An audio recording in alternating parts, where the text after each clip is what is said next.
오늘 우리에게 주신 하나님의 말씀 보도록 하겠습니다. 누가복음 20장 19절에서 26절입니다.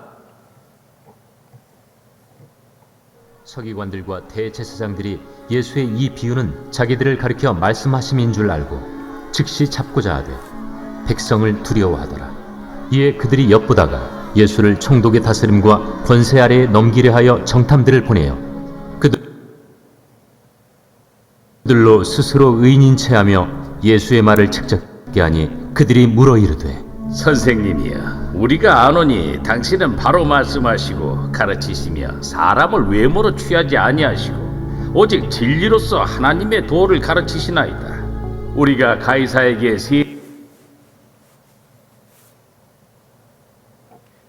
세를 바치는 것이 옳으니까 옳지 않으니까.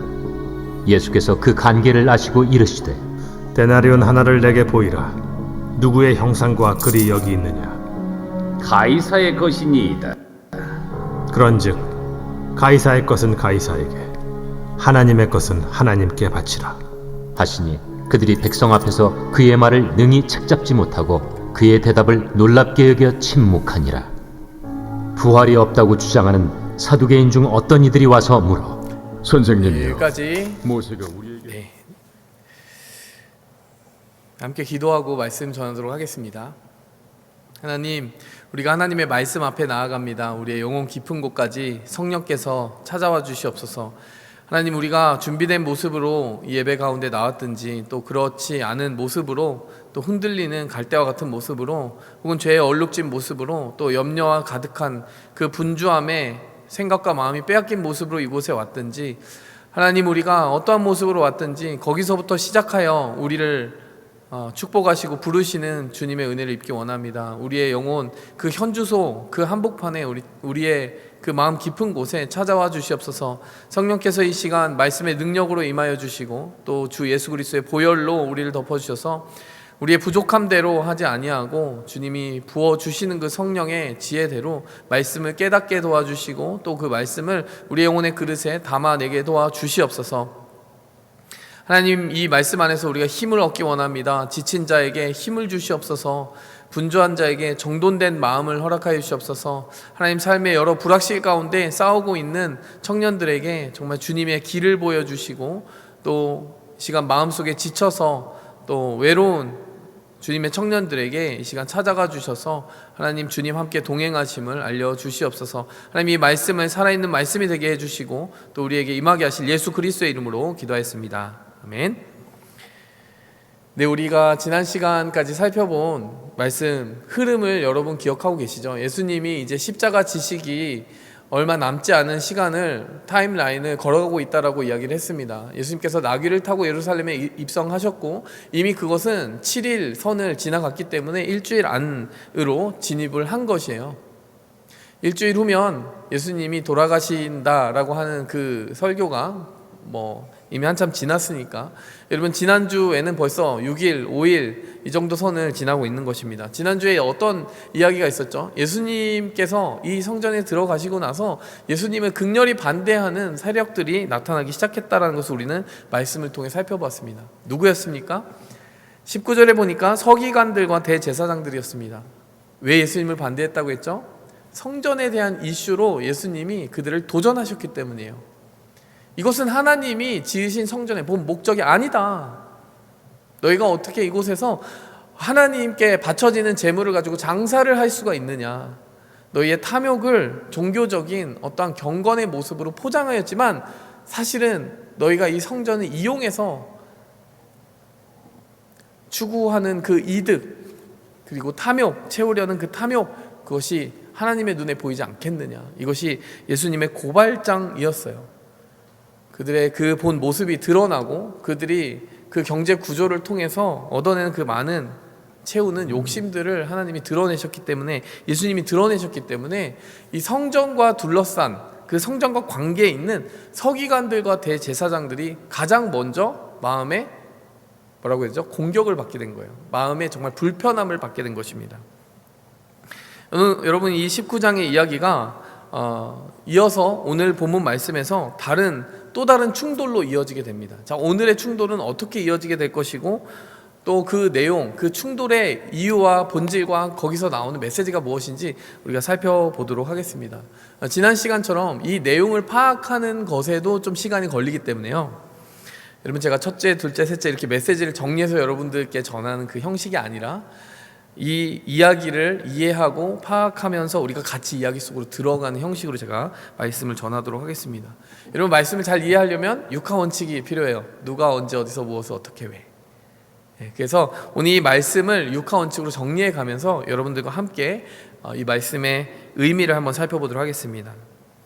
자, 우선 누가 이 이야기의 주인공이 되고 있는지 먼저 살펴보도록 하겠습니다. 19절에 보니까 서기관들과 대제사장들이 예수께서 주신 그 비유의 말씀이 자기들을 가리키고 있다는 사실을 분명히 깨닫고 예수님을 잡고자 했는데, 예수님이 벌써 많은 사람들의 마음을 얻었기 때문에 그 백성들을 두려워해서 예수님에게 손을 대지 못했어요.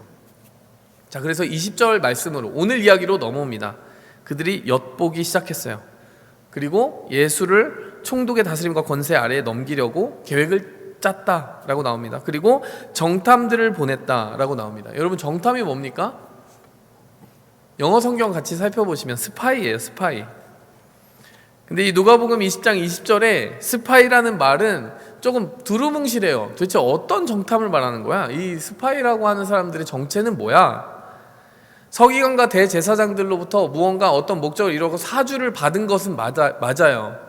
이렇게 좀 해달라, 엿봐달라, 틈을 봐달라, 예수를 공격해달라, 이런 어떤 부탁을 받고 지금 슬쩍 끼어드는 사람들이죠.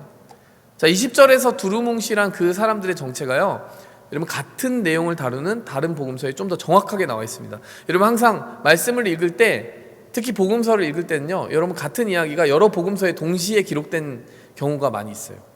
근데 여기 없는 정보가 저기 있는 경우가 많습니다. 그래서 마태복음 22장 15절과 16절을 동시에 읽어봐야 돼요. 거기에 뭐라고 나오냐? 제가 읽어드릴게요. 아마 오늘 본문으로도 띄우실 수 있을 텐데, 자, 15절을 보니까 이에 바리새인들이 가서 어떻게 하면 예수의 말에 올무를 걸리게 할까 상의하고, 여기까지는 오늘의 본문과 겹치는 부분이죠. 그리고 16절, 자기 제자들을 헤롯 당원들과 함께 예수께 보내어 말하되, 선생님이여, 우리가 아노니 당신은 참되시고 진리로 하나님의 도를 가리키시며 아무도 거리끼는 일이 없으시니 이는 사람을 외모로 보지 아니하심이니이다. 여러분, 22장 16절, 이 마태복음 22장 16절하고 비슷한 게 어디 있습니까? 여러분, 오늘 이 본문 말씀에 봤을 때 누가복음 20장 21절 말씀하고 닮아있죠. 자, 그런데 마태복음 22장에는요 지금 이 서기관들과 대제사장들이 보냈다라고 하는 그 스파이의 정체가 나와 있어요.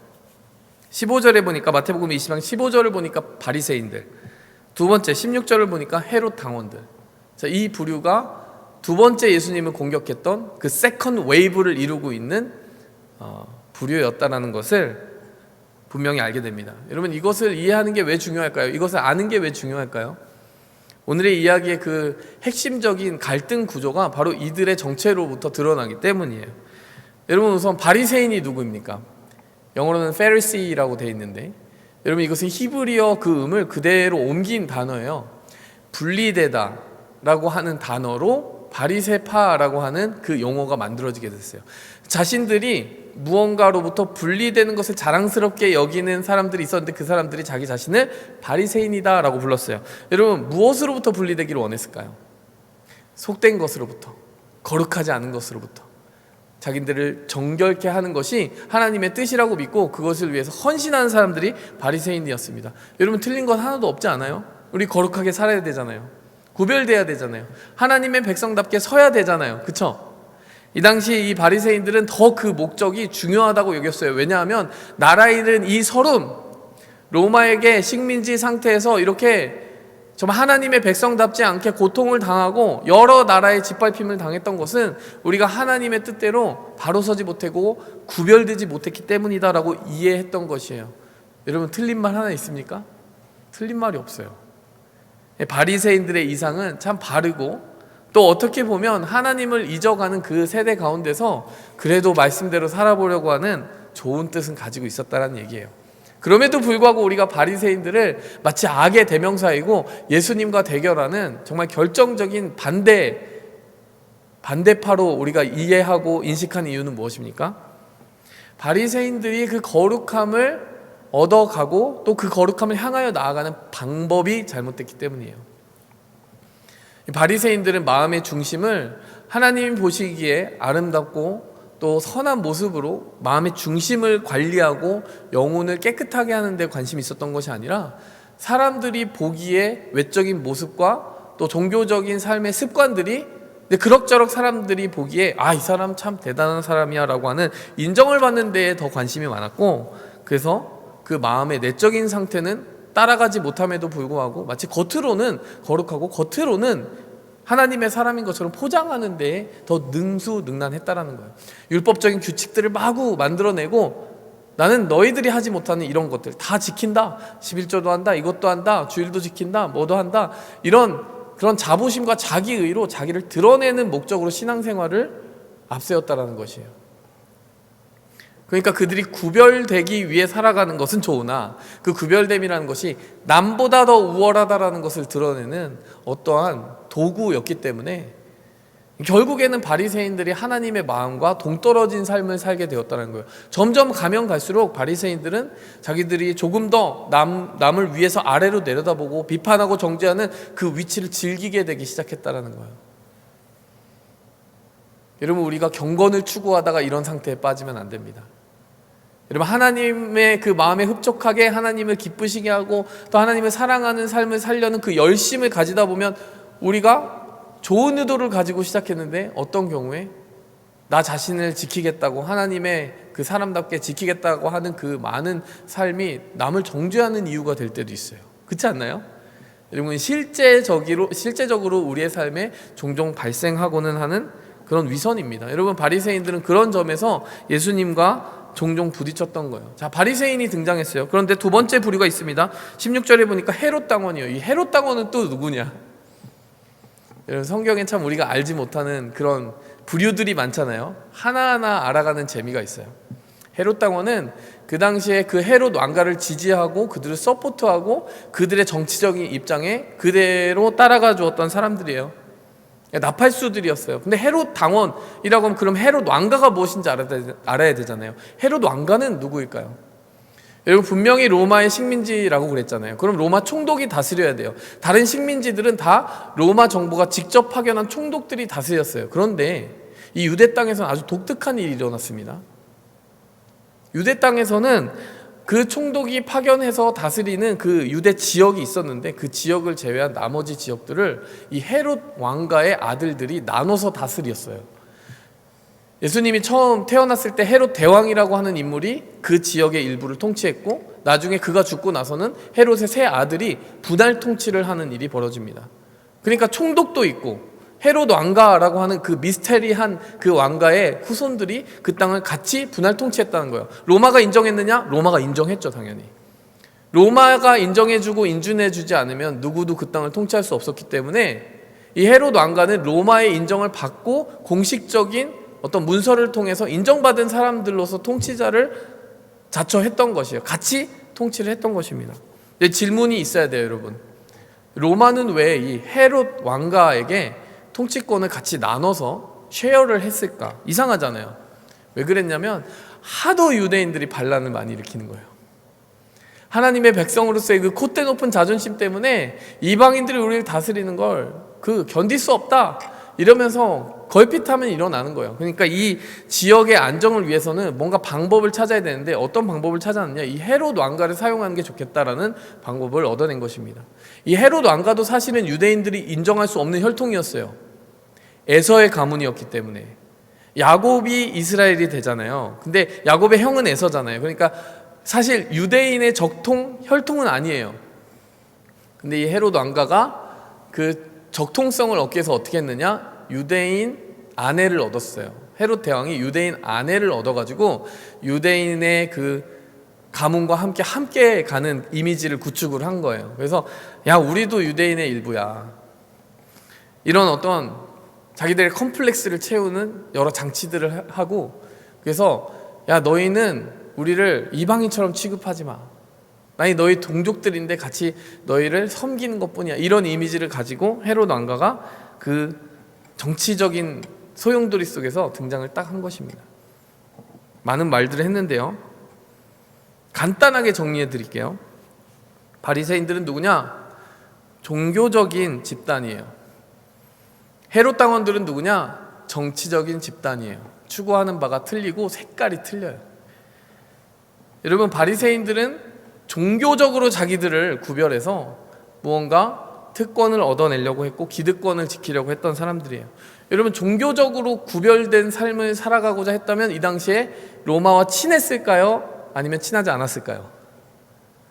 이 바리새인들은 로마인들을 미워했습니다. 하나님의 율법을 어기도록 하는 이방인의 영향력이라고 생각하기 때문에 이 바리새인들은 그 종교적인 렌즈를 가지고 반로마의 길을 걸어갔어요. 여러분, 그렇다면 헤롯 당원들은 어땠을까요? 아까 헤롯 왕가가 어떻게 세워지게 되었다고요? 에서의 혈통임에도 불구하고 유대인의 그 아내를 얻어 혈통적으로 유대인들에게 환심을 사고, 그리고 그 지역을 통치할 수 있는 합법적인 권한을 로마 황제로부터 얻어가지고 온 사람이에요. 양쪽에 다 발을 걸친 사람이에요. 굉장히 능수능란한 사람들이 이 지금 헤롯 왕가의 뿌리를 이루고 있습니다. 여러분, 이 헤롯 왕가는 로마로부터 정치권을, 그 정치를 그 당시 그 지역을 통치할 수 있는 권한을 얻었기 때문에 친로마일 수밖에 없어요. 뭐 마음속으로 로마가 마음에 안 들어도 로마가 준 권력을 나눠받은 것이기 때문에요, 로마에 공식적으로 뭐 반대를 한다든지 절대 그럴 수가 없는 거예요. 뭐 로마가 세금을 걷는다 하면 당연히 걷어야지, 이런 입장인 거예요. 질문, 여러분 15절과 16절을 딱 보니까 지금 바리새인과 헤롯 당원들이 같이 야합을 한 거잖아요. 같이 동맹을 맺은 거잖아요. 근데 아까 뭐라고 그랬어요? 바리새인들은 굉장히 종교적이고 반로마적인데, 여러분 헤롯 당원들은 굉장히 정치적이고 종교적인 관심 별로 없고, 그리고 로마에 좀 친하게 지내려고 하는 성향이 강하다. 여러분, 이 부류가 잘 어울리나요? 어울리지 않나요? 한쪽은 로마를 인정하고 한쪽은 로마를 반대하잖아요. 이것만 봐도 물과 기름같이 섞일 수가 없는 존재들이에요. 여러분, 제가 누가라고 하는 그 질문을 던지고 지금 이분들을 자세히 묘사하고 있는데요, 곰곰이 살펴보면 살펴볼수록 너무 이상하지 않습니까? 뜻도 다르고 이상도 다르고 성향도 다르고 색깔도 다른 사람들이 갑자기 한데 뭉치기 시작했어요. 뭐 때문에? 예수님을 죽이고자 하는 그 한 가지 목적은 공통됐기 때문에. 이게 이상한 일이에요. 그럼 우리는 질문을 던져야죠. 육하원칙 중에 왜? 도대체 왜 이렇게 서로 다른 입장과 태도를 가지고 있는 사람들이 굳이 예수님을 죽인다라고 하는 그것에 있어서는, 그 목표에 있어서는 한 가지 동일한 입장을 가지게 되었느냐? 왜일까요? 둘 다 예수님이 마음에 안 드는 아주 좋은 이유들이 많이 있었기 때문이에요. 바리새인들에게 있어서는 예수님이 벌써 그들의 위선을 너무나 지적하고 하나님의 백성답게 살지 못하는 그 바리새인들의 치부를 드러냈기 때문에 예수님은 절대로 살려두어서는 안 되는 인물이 되어버렸어요. 헤롯 당원들에게는 예수님이 지금 끌어모으고 있는 인기 자체가 위험해요. 왜 위험할까요? 로마가 이 헤롯 왕가에게 자기들의 정치적인 통치권을 나눠주면서 뭘 신신당부했을까요? 니네 이거 내가 통치할 수 있는 권한을 주는 그 반대급부로 내가 대신에 너희 이 지역의 밀란과 반란이 일어나지 않도록 잘 컨트롤하지 않으면 너희에게서 통치권 다시 뺏어갈 거야. 이런 위협이 있는 거예요. 그런 효과적인 어떤 안정을 주지 않으면 우리가 너희하고 왜 통치권을 나눠야 되냐? 너희가 유대인들의 마음을 좀 더 사기 편하고 그들의 마음을 좀 더 편하게 해줄 것 같으니까 좀 반란 좀 줄여보자고, 골칫덩어리를 좀 골칫거리가 되지 않게 하기 위해서 너희에게 나눠준 건데 컨트롤 못하면 얄짤없다, 뭐 이런 마음인 거죠. 이 헤롯 당원들은요, 그래서 무리가 모이는 것을 보면 벌써 경계하기 시작해요. 뭐 메시아 운동이 일어난다, 그래서 뭐 이스라엘을 다시 일으키고 부흥시키고 로마로부터 다시 되찾는다는 뭐 그런 백성들의 염원이 들려오기 시작하니까요, 벌써 헤롯 왕가에서는 경고등이 반짝반짝 비치는 거예요.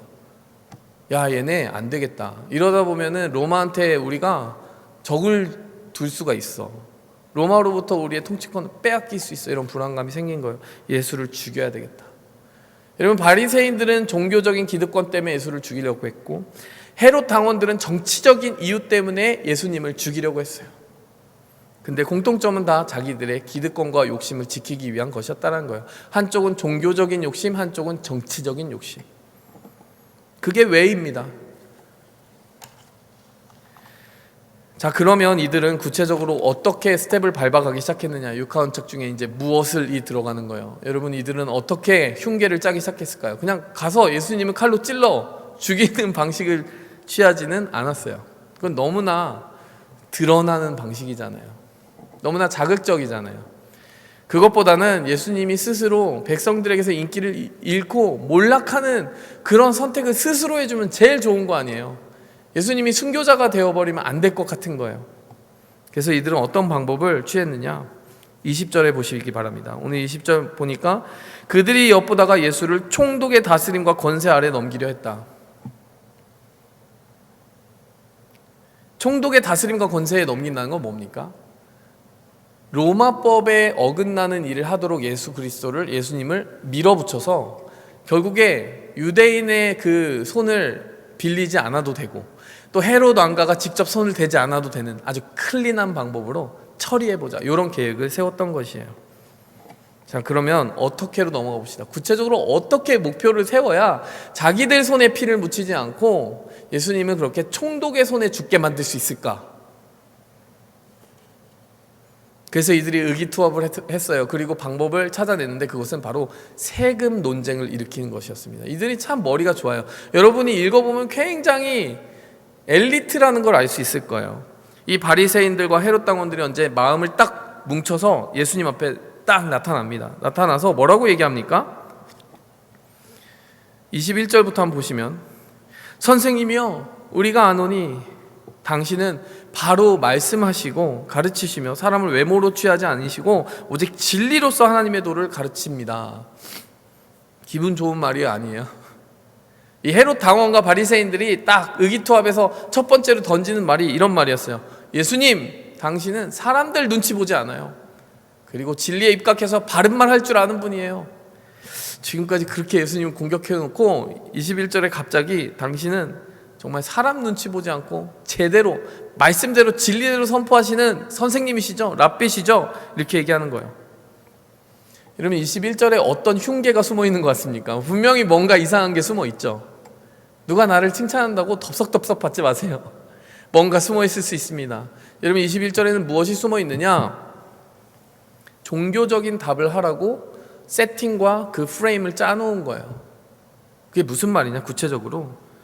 여러분, 예수님이 말씀대로 선포하시는 분이고 종교적으로 완벽한 분이지 않습니까? 라고 이렇게 넌지시 그 분위기를 딱 만들어 놓으면 예수님이 그 다음에 이들이 할 질문에 대해서 뭔가 일정한 방향으로 갈 수밖에 없게 될 것이라는 생각을 한 거예요. 그 다음 어떤 질문했습니까? 22절에 보시면 어떤 질문했어요? 그걸 보면 이들의 의도를 확실히 알 수 있게 됩니다. 우리가 가이사, 여러분 가이사가 누구예요? 시저에게 세금을 바치는 것이 좋습니까? 안 좋습니까?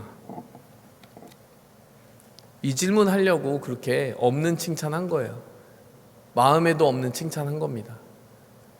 자, 이 질문을 했을 때 여러분, 하나님의 백성이라면 당신은 사람 눈치 살피지 않고 하나님의 말씀대로 우리가 하나님의 백성으로 살아가는 그 자존심 가지고 살아가야 된다고 그렇게 이야기하는데, 당신은 뭐라고 대답하시겠습니까? 우리에게 말씀에 기반한, 진리에 기반한 종교적인 답을 주세요라고 하는 압박을 주기 위해서 21절에 잔뜩 예수님은 그렇게 종교적으로 치켜 세운 겁니다.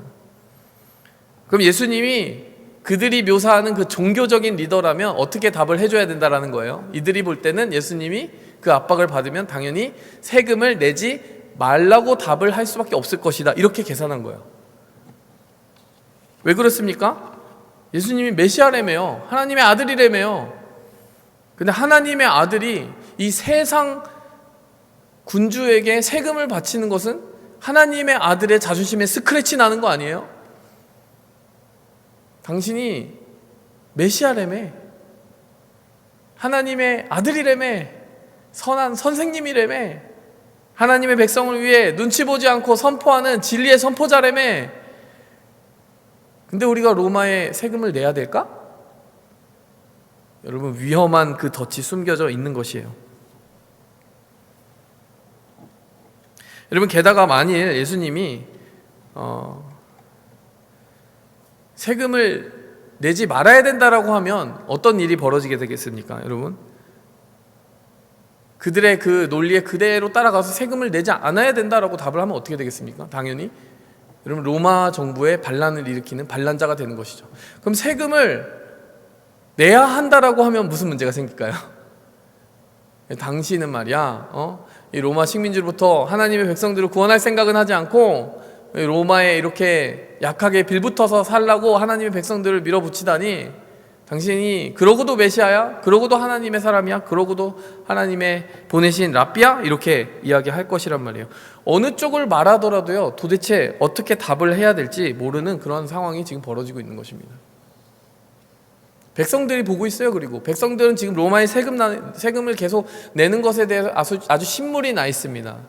그렇기 때문에 만일 세금을 내야 한다라고 예수님이 말하는 즉시, 여러분, 예수님이 지금 그 백성들로부터 완전히 인기를 잃게 되는 거예요. 그리고 그 당시에는 친로마 인사들을, 친로마 정부의 그 행보를 보이는 사람들을 암살하고 다니는 열심당원이라는 부류들도 있었어요. 분명히 예수님을 암살하려는 사람까지 생길 것입니다. 그러면 세금을 내라고 해야 되는 거예요? 말라고 해야 되는 거예요? 여러분, 실제로 누가복음 23장 한참 뒤를 보면요, 이들이 어떻게 예수님을 고발하냐면요, 23장 보시면 1절에 예수를 빌라도에게 끌고 가는 장면이 나오는데요, 이거 한참 뒤의 얘기입니다. 23장 2절에 우리가 이 사람을 보니 우리 백성을 미혹하고 시저에게 세금 바치는 것을 금하여 자칭 왕 그리스도라 하더이다. 여러분, 나중에 실제로 그런 억울한 누명을 씌워서 빌라도에게 데려가서 예수님이 하지도 않은 말을 했다라고 이야기를 해요. 자, 우리가 이야기를 더 살펴보면서 놀라게 될 대목이 바로 여기 나오는 거예요. 예수님 그러면 어떤 대답을 하셨을까? 예수님이 이렇게 답을 하셨습니다. 23절을 보니까요, 그들의 간계를 아시고 라고 나와 있어요. 여러분, 이거는 간교한 계획이라는 뜻이죠. 우리나라 말로는. 여러분, KJV 킹제임스 버전을 보면은 craftiness라고 되어 있어요. 잘 짜여진 어떤 트랩인 거죠. 그리고 NIV 버전을 보면은 duplicity라고 되어 있어요. 그들의 duplicity, 이중성을 아셨다는 거예요. 여러분, 뭐가 이중적입니까? 여러분, 그들은 어차피 지금 마음이 합하여 있지도 않은데 이중적인 입장을 가지고 있는데, 한쪽은 친로마고 한쪽은 반로마인데 그 이중적인 마음을 감추고 지금 마치 한 가지 명분을 위해 모인 것처럼 자기들을 꾸며서 왔잖아요. 아주 흉계를 감추고. 그래서 duplicity도 맞는 거고요, craftiness도 맞는 거예요. 이들은 간교한 계획을 가지고 이중성을 감추고 왔다라는 거예요. 예수님이 그걸 간파하시고 나서 그들의 이중적인 구조를 그대로 이용해 버리십니다. 뭐라고 얘기하시냐면 24절, 데나리온 하나를 내게 보여주라. 누구의 형상과 글이 여기 있느냐. 여러분, 데나리온 그림 잠깐 보여주시겠어요? 데나리온. 여러분, 이것이 그 당시에 동전이었던 데나리온입니다. 하루 그냥 종일 일했을 때 그 품삯 정도 되는 그런 가치를 가지고 있는데, 저기에 여러분 누가 그려져 있습니까? 저기 지금 로마의 황제가 그려져 있는 거예요. 그 당시 예수님 당시에는 티베리우스 황제의 모습이 그려져 있었을 것이다 라고 생각을 하고 있어요. 그리고 그 동전에 실제로 옆에 이 화상과 글이 누구의 것이냐라고, 이 형상과 글이 누구의 것이냐라고 지금 예수님 질문하셨잖아요. 저 글이 뭐라고 쓰여져 있냐면요, Augustus, Son of God, 신의 아들 어거스터스, 이렇게 쓰여져 있는 거예요. 그 황제를 신격화하는 글귀가 쓰여져 있습니다. 그래서 그 뒷면에 여기 저기 폰티프라고 되어 있죠. 맥심 폰티프. 저게 뭐냐면 Great Priest라는 거예요. 대제사장이라는 거예요. 여러분, 이게 그 유대인들에게 어떤 그 느낌으로 다가왔을까요? 신성 모독이죠. 그들은 로마 동전을 극혐했어요. 극혐. 정말 극히 신성 모독적인 동전이라고 생각해서 만지지도 않는, 바리새인 같으면 만지지도 않는 그러한 모습을 보였을 것입니다. 근데 예수님이 데나리온 하나를 보여달라고 했어요. 그럼 거기서 데나리온 동전이 나와야 됩니까? 안 나와야 됩니까? 원래는 바리새인들이 데나리온 가지고 다닐 수 있어요? 없어요? 자기들의 평소의 입장이면 그 로마 동전, 하나님을 모독하는 그 동전 쥐고 있을 수도 없는데 데나리온이 나왔네요. 여기 있느냐? 대답하네. 가이사의 것이나이다. 이렇게 대답을 하는 거예요. 그걸 내놓는 사람이 있었어요. 누가 내놨을까요? 당연히 바리새인들은 안 가지고 다녔겠지만 누가 가지고 다녔을까요? 헤롯 당원들은 가지고 다녔을 거예요. 이중적인 입장을 가지고 있었기 때문에, 이 로마에 대한 입장이 달랐기 때문에 한쪽은 안 가지고 있었는데 한쪽은 가지고 있었어요. 근데 여기서 아주 재미있는 반전이 일어납니다. 예수님이 뭐라고 하세요? 자, 그러면 너네가 스스로 너희 입으로 말하지 않았느냐? 그 동전 시저의 것이라며.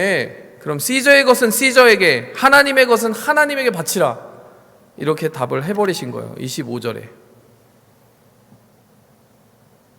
이게 얼마나 명답이냐면요, 여러분, 이것에 대해서 바리새인들이 뭐라고 할 수가 없어요. 이것 지금 세금 내라는 거예요, 말라는 거예요? 사실은 그냥 액면가 그대로 따져보면 세금을 내야 된다라는 얘기예요. 로마의 동전으로 로마의 화폐를 사용하고 있는 너희가 로마의 시민으로서, 혹은 로마의 그 시민 질서의 일부분으로 살아간다면 그 시민 질서의 일부로 살아가는 만큼의 세금은 내는 것이 옳지 않겠느냐, 이렇게 답을 하신 거나 다름없어요. 근데 곰곰이 생각해 보세요. 로마에 세금 내야지 라고 했으면 어떻게 됐겠습니까? 아주 제대로 공격을 받았겠죠. 아, 지금 이 친로마주의자구나, 하나님의 말씀과 상관없이 정말 그렇게 살아가는 사람이구나, 뭐 이렇게 공격을 받을 텐데, 지금 그렇게 말씀하신 게 아니라 가이사의 것은 가이사에게, 이렇게 말해버린 거예요. 이게 왜 공격을 받을 수가 없는 입장이 되냐면요, 여러분, 바리새인들이 바로 그 입장을 취했기 때문이에요. 바리새인들이 그 동전을 극혐했다니까요. 그래서 성전세를 낼 때 어떻게 하라고 했어요? 반드시 환전해서 그 로마 황제의 그림이 그려져 있지 않고 로마 황제를 신격하는 글귀가 그려져 있지 않은, 쓰여져 있지 않은 세겔이라고 하는 그 동전으로 환전해서 내도록 했어요. 그러니까 그 동전에서 반감을 가지고 있는 게 누구예요? 바로 다름 아니라 바리새인이에요. 액면가 그대로 보면 가이사의 것을 가이사에게 내라고 하는 것이 세금 내라는 의미인데, 그걸 끌어가는 예수님의 방식을 보면 바리새인들의 입장 그대로 그냥 보여주시는 거예요. 야, 세금 안 내는 이유 알려줄게. 너희 바리새인들 입장과 똑같아. 하나님의 그 기뻐하지 않으시는 이미지가 있는 그 동전 쓸 수 없다며. 그럼 우리 거 아니잖아. 그거 가지고 하나님께 드릴 수 없잖아. 그럼 가이사에게 돌아가게 해.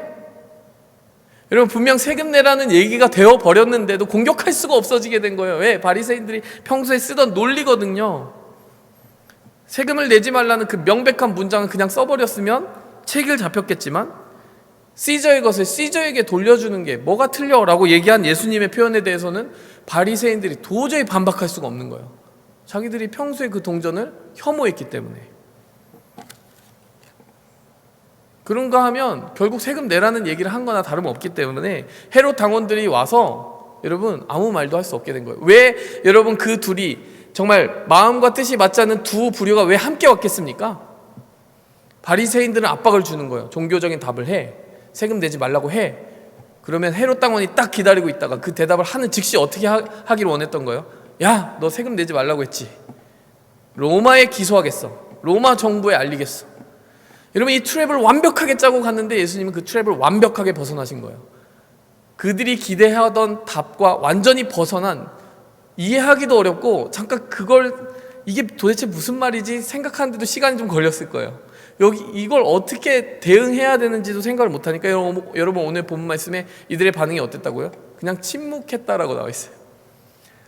다른 성경 말씀 보면은 기이하게 여기며 돌아갔더라라고 나와 있어요. Amazed. 그 예수님의 답이 얼마나 정말 영리한 답이었는지 듣고 돌아갈 수밖에 없었다. 여러분, 이 장면을 보면서 여러분 이 장면을 그래서 정말 자세히 이해하고 그들이 어떠한 입장을 가지고 있었는지 알면 알수록 이 장면들이 정말 익사이팅한, 어떤 드라마틱한 그런 다이내믹을 가지고 있고 에너지를 가지고 있다는 것을 더 알게 되는 거예요. 그리고 예수님이 얼마나 놀라운 지혜로 그들에게 답을 하셨고 능수능란하게 그들의 정치적인 계획들을, 정치적인 흉계를 그냥 물리치셨는지 반박하셨는지를 제대로 느끼게 되는 것입니다. 제대로 appreciate 할 수 있게 되는 거예요. So what? 우리는 이야기들을 다 파악하게 되는데, 그렇다면 이제 이 이야기에서 우리에게 어떤 가르침을 주시는 것으로 오늘 우리에게 주신 하나님의 그 메시지를 받아야 되느냐, 제가 정리를 좀 해보도록 하겠습니다. 신학적인 진리를 먼저 좀 정리를 해볼게요.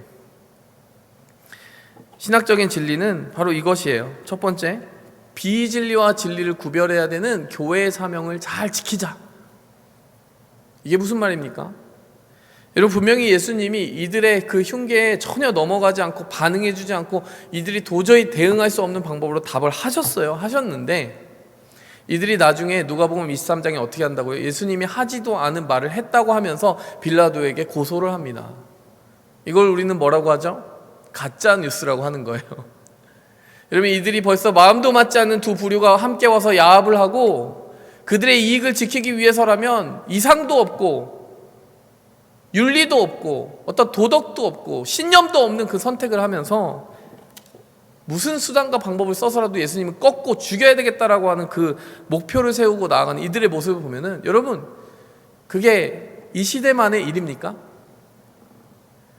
정말 영리하죠. 이 시대에도, 고대 사회에도 그렇게 영리한 정치적인 술수가 존재하는 것처럼 지금도 들어보면, 정치인들의 말을 들어보면 아주 감언이설, 정말 슈거 코딩된 그 말 속에 엄청난 정적을 향한 칼이 숨어 있을 때가 있고, 마치 이상을 추구하는 것처럼 아름답게 포장된 그 말, 사실 다 들춰내고 보면 자기들의 입장과 이익만을 추구하는 냄새나는 욕망만 가득할 때도 많아요. 그게 정치인들만의 이야기가 아니라 우리도 여러분 그럴듯하게 꾸며져 있는데, 여러분 여러 가짜들이 숨겨져 있는 그런 삶을 우리도 때로는 살아갈 때가 있고, 또 그런 진리와 비진리가 막 뒤섞여서 가장 혼란스러운 시대를 살아가고 있는 게 어쩌면 요즘이 아닌가, 저는 이렇게 생각합니다. 가짜 뉴스가 얼마나 많아요. 분간하기가 어렵잖아요. 그렇죠? 근데 참 재밌는 것은 이 시대에도 이게 진짜냐 가짜냐라는 것에 별로 관심 두지 않고 자기들의 정치적인 목적을 달성하는 것이라면 어떠한 말이라도 마구 하기 원했던 이 사람들처럼, 여러분 이 시대에도요, 여러분 진리와 비진리를 구분하는 것 자체에 관심을 두고 있지 않은 사람들이 마구마구 가짜뉴스를 만드는 경우가 많이 있습니다. 뭐 그 주제로 제가 핵심적으로 뭐 길게 얘기하진 못하지만, 여러분 베리칩 이런 거 믿지 마시고요, 일루미나티 이런 거 믿지 마시고요, 여러분 그런 뭐 음모론을 가급적이면은 배척하셨으면 좋겠어요.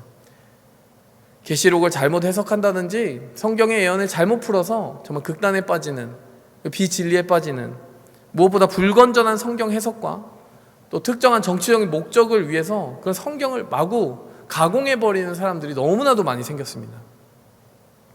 그래서 무엇을 우리가 마음에 확 잡고 가야 된다고요? 하나님이 우리의 성경 교사가 되어주시도록, 진리와 비진리를 제대로 분별하도록, 우리가 말씀을 이용하는 사람이 되는 것이 아니라 말씀에 의해 변화되는 위치에 서기를 겸손히 구해야만 그런 오류에 빠지지 않고요, 그런 오만함에 빠지지 않고요, 그런 덫에 빠지지 않습니다.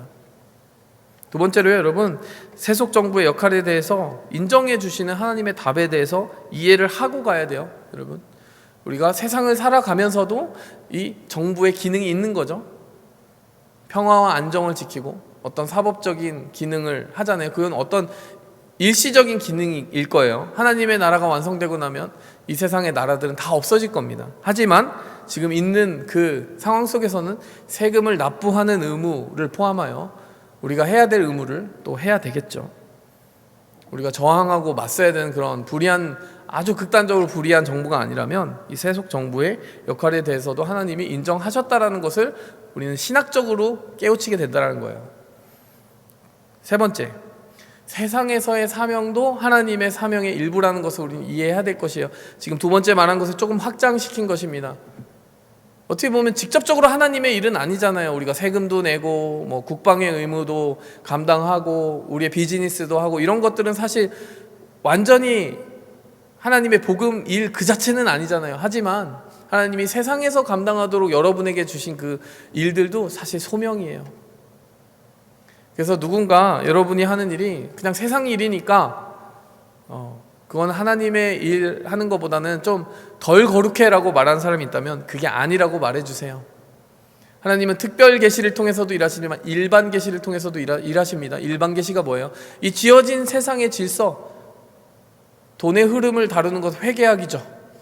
뭐 생물의 어떤 기능을 보는 것은 의학, 생물학, 약학 이런 것들이잖아요.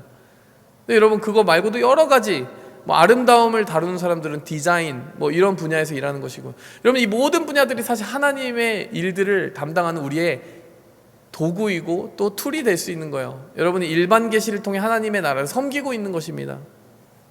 그래서 세상에서 여러분이 하는 일들을 하나님의 일과 별개로 생각하지 않고 하나님의 성품으로 감당하고 하나님의 가치관을 통해 감당해낼 수 있도록 그런 어떤 세상에서 하는 일도 사명이라는 생각을 가졌으면 좋겠어요. 자, 이것이 신학적인 가르침입니다. 근데 우리가 조금 더 우리의 일상에 적용할 수 있는 포인트를 몇 개 더 정리하고 마무리를 하겠습니다. 무엇일까요? 저는 이렇게 정리해봤어요. 이걸 가지고 기도할 거니까요, 제가 따로 떼어 놓은 것입니다. 첫 번째, 내가 하나님의 것인가? 이 질문 우리에게 던지고 살아가야 될 것 같아요. 여러분 지금 예수님이 질문하셨잖아요. 말씀하셨잖아요. 가이사의 것은 가이사에게, 그런데 하나님의 것은 하나님에게. 예수님이 그 말씀하시는 그 과정 여러분 기억하시죠? 동전에 어떤 형상이 그려져 있느냐, 그 동전 가이사의 것이야, 이렇게 말씀하신 거예요. 여러분 그럼 똑같은 논리로 한번 물어볼게요. 하나님의 형상은 어디에 새겨져 있습니까? 말씀 좀 공부하신 분 알죠? 창세기에 인간을 어떻게 지으셨다고요? 하나님의 형상대로 지으셨다고요. 남자와 여자를 하나님의 형상대로 지으셨다고요. 여러분 누가 하나님의 것이에요? 그러면 사람의 형상이 새겨져 있는 그 동전 시저의 것이니까 시저의 것이다 이렇게 얘기하셨는데, 여러분 하나님의 형상 새겨져 있는 우리는 누구의 것입니까? 당연히 하나님의 것이죠. 여러분 지금 예수님이 하나님의 것은 하나님에게 라고 말씀할 때 이건 무궁무진한 의미를 가지는 거예요. 너희가 가지고 있는 부의 일부를 하나님의 뜻을 위해 쓴다면 그것이 하나님의 것으로 바쳐지게 되는 것이다, 이런 의미를 가질 수도 있고요. 조금 더 깊이 들어가면 하나님의 형상대로 지음받은 우리가 전체로서 우리의 모든 전인격이 다 하나님께 그냥 드려져야 된다는 거죠. 여러분 그러니까 이런 질문 던지는 거예요. 여러분 하나님의 것으로 살고 계십니까? 아마 예수님은 바리새인들에게도 그렇게 질문하고 계신 거예요. 너네 하나님의 것으로 살고 있니? 정치적인 계산만 하고 기득권만 셈하면서 너희는 정말 하나님의 것이니? 그냥 세상 일만 걱정하고 이 세상에서 어떻게 하면 그냥 그럭저럭 너희 입지를 자리를 지킬 수 있느냐, 그런 고민만 하고 있는데 너희 하나님의 것이야? 라고 질문하시는 거죠. 너희 안에 하나님의 형상 새겨놨는데 그거 다 어디 갔어? 질문하시는 거죠. 여러분 어렸을 때 제일 먼저 배우는 게 뭡니까? 누구 딸? 이거 배우잖아요. 누구 아들? 너는 엄마 딸이고 아빠 딸이고, 그런 거 배우잖아요. 누구의 것이냐 배우잖아요 먼저. 그래서 아무나 쫓아가지 말라 이거 먼저 배우잖아요. 근데 여러분 우리가 그거는 잘 배우는데 영적인 아버지의 딸이고 아들이란 사실을 잊고 살아갈 때 없습니까? 아무나 쫓아가면 안 되는데 우상 쫓아가고 세상 욕심 쫓아가고, 그래서 우리에게 주신 하나님의 형상 다 없어지고 그런 모습으로 일그러질 때가 있지 않냐라는 거예요. 여러분 이게 정말로 우리에게 경건을 회복시켜주는 질문이라는 생각이 듭니다. 하나님의 것인 너희 자신을 다시 하나님의 것으로 제발 매일같이 드렸으면 좋겠다.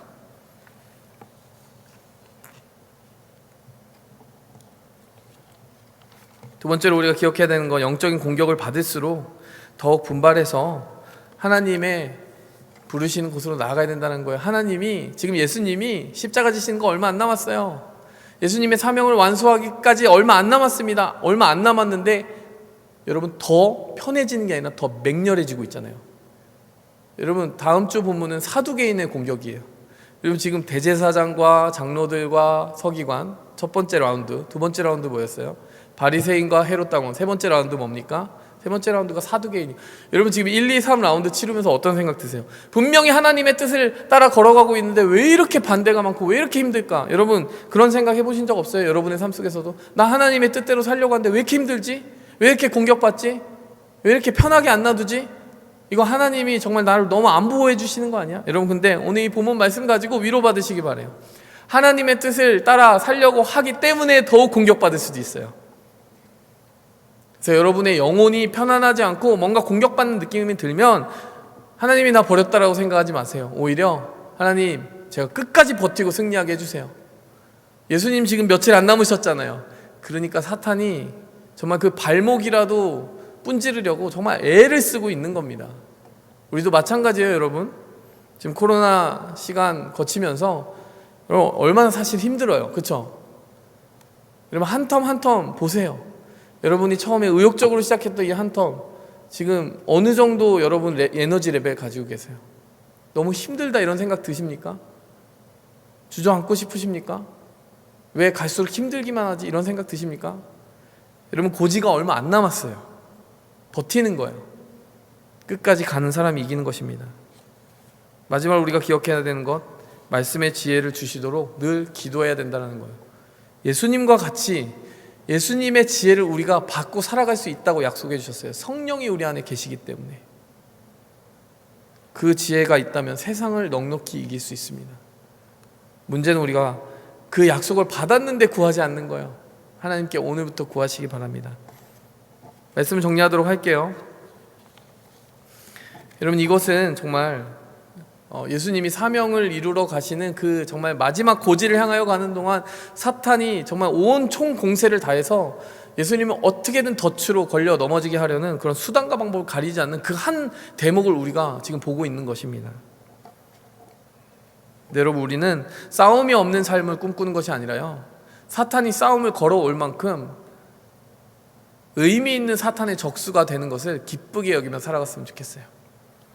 안일함을 벗어 던지고 분발해서 살아가기 원합니다. 그 승리를 거머쥐기 원합니다.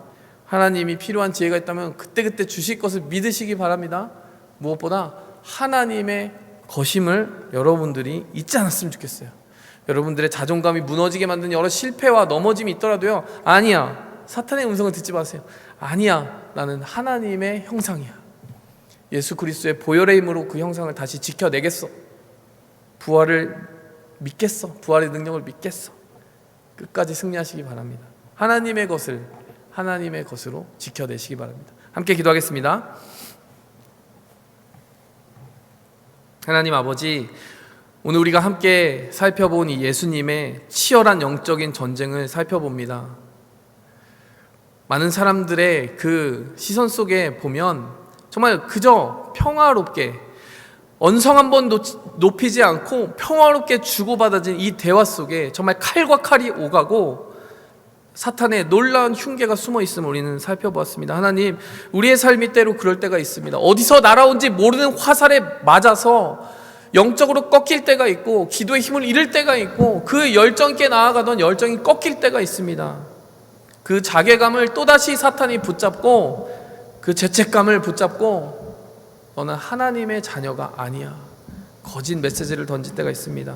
하나님, 우리가 낙담치 않게 도와주시고 넘어지더라도 7번 넘어져도 8번 일어나서 하나님과 동행하며 끝까지 약속하신 승리를 거머쥐게 도와주시옵소서.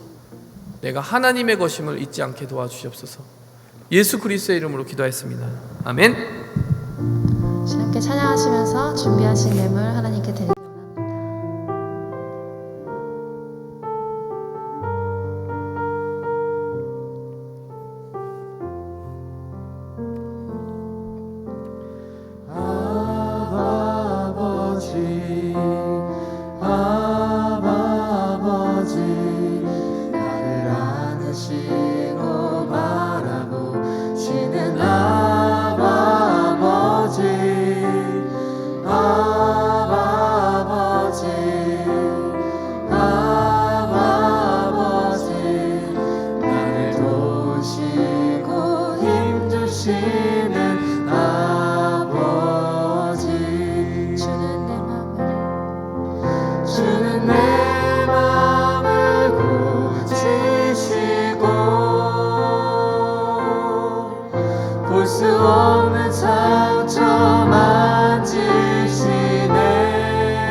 나를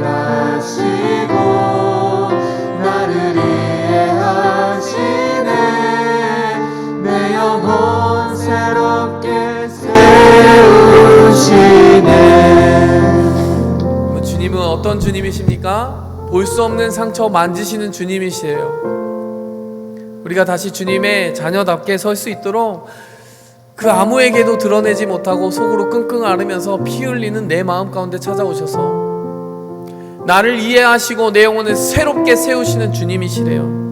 오늘 말씀과 함께 이해해 볼까요, 여러분? 여러분의 삶에 스크래치 난 하나님의 형상 다시 새롭게 세워주시는 분이시래요. 그 보이지 않는 상처와 스크래치가 여러분 하나님의 자녀답지 못하게 계속 무너뜨리는 그러한 상처가 너무나 많아서 나 하나님 좀 쉬고 싶습니다. 하나님 잠시 떨어져 있으면 안 될까요? 제가 하나님의 자녀답게 살아가고 있지 않은데 저는 안 될 것 같아요. 이런 생각이 우리에게 스며들 때 아니다, 너는 나의 것이다. 내가 나의 아들 예수 그리스도를 값으로 주고 너를 샀노라. 너에게 그 형상을 회복시키기 원하노라. 여러분 우리 그 사랑 받고 살아가는 겁니다. 그거 잊지 않으셨으면 좋겠어요. 하나님의 것을 하나님에게, 여러분 그 하나님의 것은 바로 우리 자신입니다. 이 시간 무너지신 분이 있습니까? 여러분 마음에 자존감이 떨어지고 상처가 있는 분이 있습니까? 왠지 너무나 많은 길을 돌아온 것 같은 느낌이 있으신 분이 있어요. 이 시간 함께 기도하겠습니다. 하나님, 제 안에 있는 하나님의 형상 말끔하게 회복시켜 주시고 또 상처 입어도 또 치유해 주시는 예수님의 십자가와 부활의 능력으로 다시 일어나겠습니다. 하나님, 사랑하는 딸아, 사랑하는 아들아, 이렇게 부르시는 주님의 음성 붙들고 일어나세요. 이 시간 함께 기도하겠습니다. 주님, 저를 일으켜 세워주시고 저는 일어나겠습니다. 함께 기도하겠습니다. 주여! 아버지, 여러분 하나님의 그 형상, 우리 안에 있는 형상을 회복하는 가장 좋은 지름길이 뭘까요, 여러분? 그것은 여러분 침묵하지 않는 것입니다. 여러분 오늘 이 바리새인들은 왜 침묵할 수밖에 없었습니까? 그들이 하나님의 형상대로 살아가지 않기를 선택했기 때문이에요. 여러분 그러나 우린 다릅니다. 여러분 내가 하나님의 형상대로 세워지기를 원하잖아요. 여러분 지난 금요일에 제가 금요 예배 때 정말 기도를 많이 시켰어요. 제 일주일 동안 정말 많은 마음의 갈등을 주셨습니다. 솔직히 어떤 갈등이었냐면 또 외할머니가 돌아가시고 하면서 제 마음이 이렇게 가라앉은 것도 있지만 그것 말고도 이런 생각이 드는 거예요. 우리 제일장로교회 정말 교회 기도 많이 하던 공동체였는데 그런 교회였잖아. 이런 마음 하나님이 계속 들려주시는 거예요. 니네 기도 많이 했잖아. 기도원 중보기도 모임 할 때 정말 2-3시간씩 기도했어요. 우리 목이 쉴 때까지 기도하고 하나님이 역사하셨습니다. 여러분 우리가 목소리를 내야 됩니다. 안전상의 이유가 있다면 떨어져서라도 여러분 목소리를 감추지 마세요. 이제 소리를 내세요. 우리의 기도가 정말 다시 한번 목소리를 회복하는 기도가 됐으면 좋겠습니다. 여러분 정말 목소리를 내셔야 돼요. 위기입니다. 우리가 기도할 수 없는 것이 위기예요. 문제가 있는 것이 위기가 아니라 문제가 아무리 많아도 기도할 수 있으면 위기가 아니고요. 기도할 수 없으면 문제가 아무것도 없는 것 같아 보여도요, 여러분 저절로 그냥 영적으로 식어버리는 거예요. 이 시간 함께 기도합시다. 하나님, 기도할 수 있게 하여 주시옵소서. 다시 기도의 불을 내게 도와주시옵소서. 이 시간 함께 여러분 전심으로 진심으로 소리 내가면서 기도하시기 바랍니다. 함께 기도하겠습니다. 이 시간 이어서 기도하기 원합니다. 여러분 오늘 우리가 본 장면은 어떤 장면입니까? 영적 전쟁이라는 장면이에요. 여러분 하나님의 아들은 고난받지 않습니까? 하나님의 뜻대로 살아가고 그 사명 다하는 사람에게는 아무 문제도 없습니까? 태풍의 눈처럼 고요한 삶을 살아갑니까? 예수님은 십자가 그 고지 앞에서 맹렬한 공격을 받으셨어요. 여러분의 삶에 여러분 사단의 저항을 그리고 여러분을 향한 끝없는 공격을 느낄 때요, 낙담하지 마세요. 내가 뭐 잘못하고 있는 거 아니야. 여러분 잘하고 있는데 공격받을 수도 있는 거예요. 중요한 것은 우리가 잘해서 공격을 받든 잘 못하고 넘어지든 그건 중요한 게 아닙니다. 선택하는 거예요. 싸우기를 선택하는 게 중요한 겁니다. 내가 지금 잘하는 걸까? 잘 못하는 걸까? 여러분 그걸 아는 게 뭐가 그렇게 중요해요. 우리가 싸워야 한다는 사실은 변함이 없잖아요. 안 싸우는 게 문제잖아요. 이 시간 기도합시다. 하나님, 싸우기를 멈추지 않겠습니다. 말씀의 칼을 뽑고 싸우겠습니다. 여러분, 영적 전쟁의 의지를 가지게 해달라고 기도하시고요. 여러분, 다시 다짐하시면서 기도했으면 좋겠어요. 그냥 식어지는 거 아닙니다. 불 붙여야 돼요. 함께 기도하겠습니다. 주여! 주님이 정말 간절한 마음 주셔서 오늘은 평소와 다르게 한 기도 제목 더 하고 나아가도록 하겠습니다. 제가 지금 기도하면서 여러분, 개구리의 비유가 생각이 났어요. 여러분, 개구리가 있잖아요. 온도를 주변 환경에 잘 맞추는 양서류라서 개구리를 물에 삶아 죽이는 아주 좋은 방법이 있다고 합니다. 처음에 찬 물에다가 넣는 거예요. 그리고 조금씩 눈치채지 못할 정도로 서서히 물을 끓여가는 것입니다. 한 번에 끓어오르게 하는 것이 아니라 서서히 덮여지는 거예요. 그러면 개구리의 몸의 체온이 계속 그 주변 환경에 그냥 적응하면서 마침내는 끓는 물에 삶아질 때까지 개구리가 그냥 모르고 그것을 감지하지 못하고 죽는다고 하는 그런 예화 많이 들어보셨을 거예요. 여러분, 지금 우리가 경험하는, 여러분 이 코로나 시간에 경험하는 영적 공격이 그런 종류인 것 같아요. 누가 신앙생활하지 말라고 뭐 대놓고 우리의 뺨을 때리거나 뭐 교회 가지 말라고 핍박한 사람 없어요. 근데 우리가 스스로 그 물에 삶아지고 있을 때가 있습니다. 아무것도 하지 않음으로. 자그마한 변화, 하나님과 멀어지는 그 자그마한 변화들이 조금씩 쌓이고 있는데, 그래서 마치 치사량의 그 온도가 우리를 삶을 그 직전에 와 있는데도 그냥 조금씩 이게 정상이지. 여러분, 그걸 뉴 노멀이라고 합니까? 그런 뉴 노멀 필요 없습니다. 그게 왜 우리의 노멀이어야 됩니까?